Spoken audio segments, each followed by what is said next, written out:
Have you ever stopped to think about the people behind the scenes? The ones managing all this information we swim through every single day? The hidden heroes of data, you might say. Exactly. Or maybe you're wondering, how do you actually stand out when you're applying for a job like that? A role that's, well, pretty fundamental everywhere. It's a great question. Well, today's deep dive is all about that. We're focusing on the data entry specialist role, and specifically, how you nail the interview. Right. Our mission really is to pull out the best bits from this guide we found from CV Blade. It's called Top 20 Data Entry Specialist Interview Questions and Answers. A very practical source. Yeah, and we want to help you get not just what to say, but, why they're even asking these things, give you that edge. Understanding the why is key. So whether you're gearing up for an interview, just curious about the field, or maybe you just want to know how all that data gets managed without feeling totally lost. Right. We're here. We'll try and give you that clear path. Okay, let's unpack this. First things first, what does a data entry specialist actually do? Fundamentally, they're collecting, inputting, and managing just vast amounts of data. And doing it accurately and efficiently. It sounds simple, but the guide calls it a critical role. Oh, absolutely critical. Across so many industries and different types of organizations. So why is it so critical? Why is this role always in demand? Well, it really boils down to needing, exceptional attention to detail. Yeah. And accuracy. That's the bedrock. Accuracy in managing data. Right. And think about it. What happens if that data isn't accurate? Or if it's incomplete? That sounds bad. It can be disastrous. We're talking potentially huge business mistakes, inventory chaos, terrible customer experiences. It's not just typing, Okay, I see. It's about risk mitigation, too. Definitely. Good data entry is foundational for smart decisions and smooth operations. So given how important it is, how do you prepare for that interview? Yeah. The CV Bleed guide has a structured approach, right? It does. They suggest reading their guide, obviously, then doing a mock interview. Getting evaluated, getting feedback. Makes sense. Yeah, that structured practice is vital. It really builds confidence and helps you smooth out your answers. And they had an expert tip, too, about communication. Yes. Speak clearly and concisely. That's huge. Avoid jargon, keep it reasonably short. Exactly. And, it makes sense, doesn't it? If you can communicate clearly, it suggests you think clearly. Which is pretty important for organizing data. Precisely. Yeah. It reflects that organized mind you need for the job. Okay, so clarity, precision. Let's get into the actual questions, the top 20. They start with technical skills, the tools. Right. Question 1 is often about the software you've used. Like Microsoft Excel, Access, Google Sheets. Standard stuff, maybe. Common ones. Yeah. And question 2 might ask how you handle data that comes in different formats. Like the example they give of using VLOOKUP formulas in Excel to match and merge data. Now, for people listening, what is VLOOKUP doing there? Okay, so VLOOKUP in Excel is it's like a superpowered search function. It lets you find a piece of information in a big table by looking up a matching value from somewhere else. So it connects different bits of data automatically. Pretty much. It saves a massive amount of manual searching and matching. It shows you can solve a problem messy data with the right tool. So it's not just knowing the tool, but applying it. Exactly. Problem solving. And beyond Excel, Word, PowerPoint, they mention being familiar with other things too. Like what? Online databases, maybe file sharing systems, content management platforms, even CRM software. CRM, customer relationship management, right? For handling customer data. That's the one. Systems like Salesforce, for example. So it sounds like the required tools can get pretty specific depending on the company. Definitely. And sometimes they look for skills that go, well, quite a bit further. The advanced stuff, like questions 14, 15, 20 in the guide. Yeah, things like VB scripting and Python coding. For automation, automating repetitive tasks. Exactly. Teaching the computer to do the grunt work. Then there's OCR and data extraction tools. OCR, optical character recognition, for reading text from images or PDFs. Right. Pulling data from, say, scanned handwritten forms or PDF invoices automatically. Huge time saver. And then data visualization. Tableau, Python scripting, SQL querying. That sounds almost like data analysis. It borders on it. Tableau helps you create charts and dashboards to see the data story. SQL is the language you use to talk to databases, pull out specific info, manage it. Wow. So these advanced skills, they show potential beyond just basic entry. Absolutely.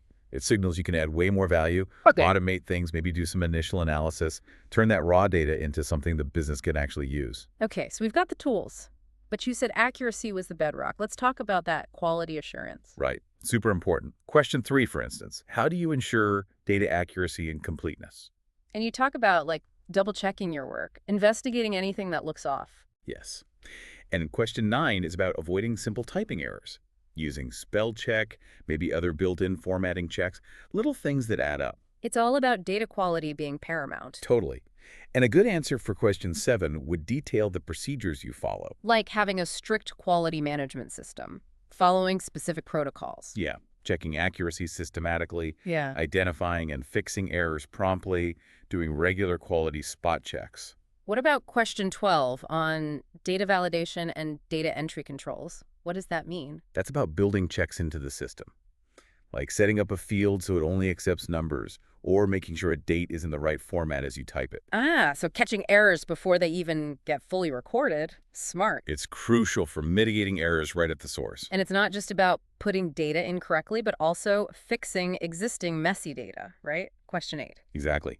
Data cleanup and standardization, finding errors, weird values, inconsistent formatting. And then sorting it, merging it, transforming it so it's usable. Right. Why is all this so vital for employers, though? Good question. Why the obsession with this level of rigor? Because everything else depends on it. If the data is wrong, your financial reports are wrong, your marketing targets are wrong, your operational plans are wrong. It undermines everything. Precisely. Data integrity and reliability, they're the foundation. Without clean, reliable data, the business is flying blind. It's a massive asset or a massive liability. Okay, got it. Tools, accuracy. What about just handling the workload? It can be a lot of data, often repetitive. Efficiency and organization. Yeah, that's key too. Question 6 asks how you handle repetitive tasks without losing focus or accuracy. And the guide suggests things like setting milestones, breaking big tasks down. Good strategies. Or question 10 about prioritizing when you've got multiple projects at once. Basing it on importance and deadlines, maybe creating a schedule. Makes sense. It shows you can manage yourself and your time effectively. Which connects to question 16, doesn't it? Yeah. How do you manage work pressure and tight deadlines? It does. You need to show you can handle that pressure. Maybe even put in extra time if needed to hit a crucial deadline. Work overtime to ensure timely completion, as the guide puts it. It shows ownership. Right. And then there's keeping things organized. Question 11 asks how you organize databases or spreadsheets.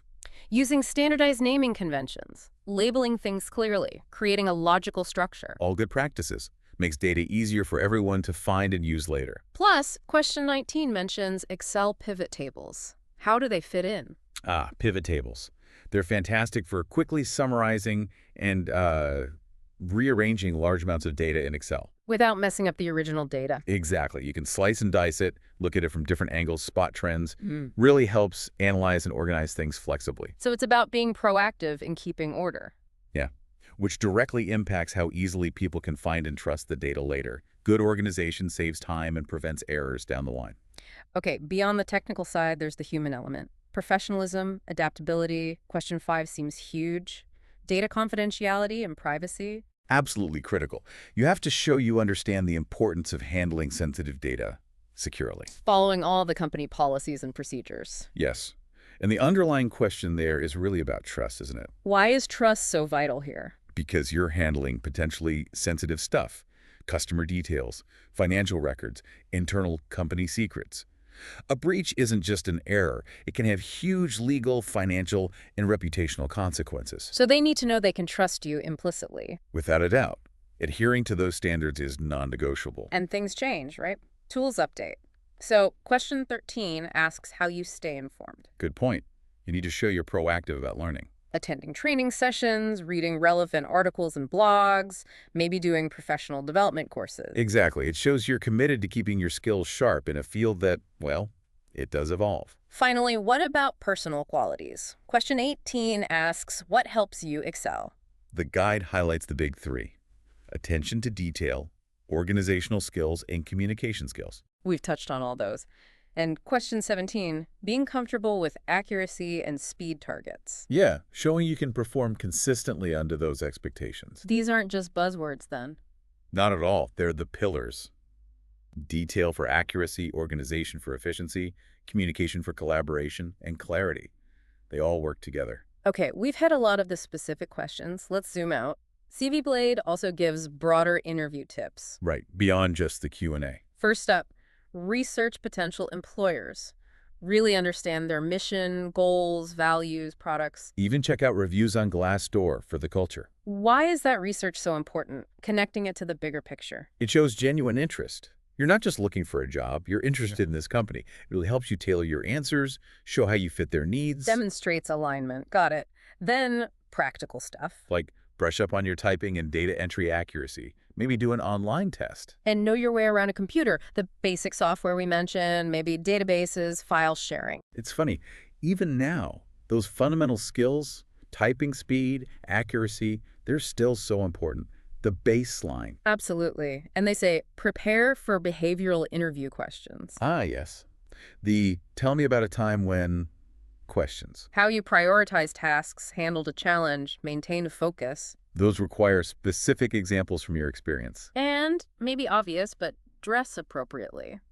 Business casual usually works. It seems small, but why does it matter? Good question. It signals professionalism, right? Yeah. Shows you take the opportunity seriously.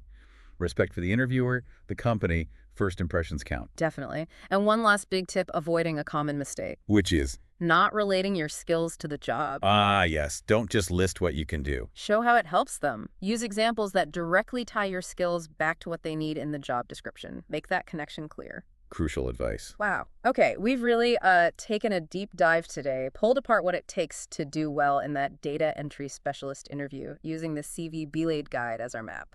Covered a lot of ground software skills like VLOOKUP, pivot tables. The absolute necessity of accuracy protocols, quality checks. And those broader things, professionalism, adaptability, showing you're trustworthy and organized. It really paints a picture of a role that's much more than just typing.